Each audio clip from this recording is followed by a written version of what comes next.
I'm Herman Leptz, and I'm here with Cheryl Warfield to discuss Maestro Anton Coppola's Turandot. You know, I think that that's slightly deceptive. It's not Anton Coppola's Turandot, it's Puccini. I agree. It's Puccini's Turandot in this new perception by Anton Coppola.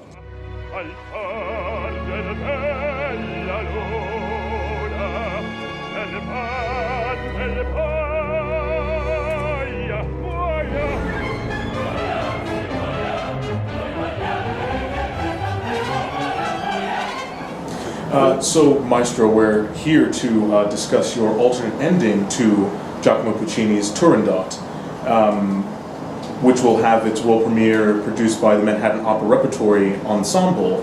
Can you explain some of the history of Puccini's last unfinished work and why it's considered to be at the pinnacle of his achievements? Yeah, well, of course, we all know that Puccini never fully completed the opera.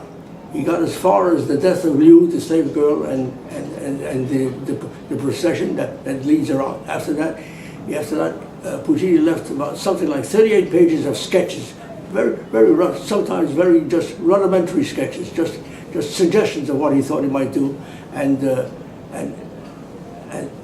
then of course he passed away.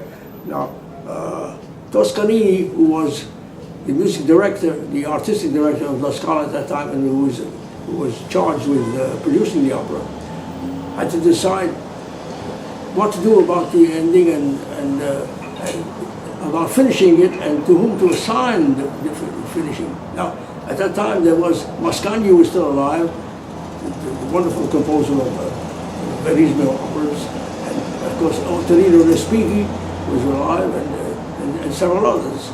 But it occurred to Puccini, I think, rather it occurred to Toscanini, I think wisely so, that he would have to, rather than use someone with a very strong profile like Mascagni or Respighi, to use somebody who had less, let's say, was recognized as not having any very special personal characteristics. So he chose Franco Alfano, a good, let's call him a good journeyman composer, and so Alfano worked with these sketches, and he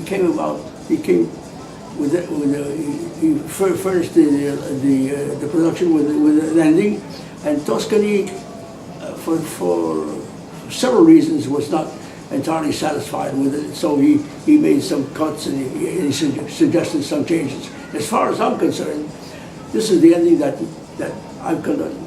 we've all had to live with since its inception back in 1926. And as far as I'm concerned, it works very well. Alfano is a very thorough composer, a very well-schooled composer, and I think he did a very good job with what he had to do. Of course, the criticism is, but it's not Puccini. But that in itself is an absurd way of criticizing, because of course, who can be Puccini? Nobody can be Puccini. And in fact, more recently, when about 20 years ago, when Luciano Berio, the contemporary and very modern composer, was invited to write an ending, the first thing he did, very honestly, was saying, "Now let's understand, this is not going to be Puccini. This is going to be Luciano Berio."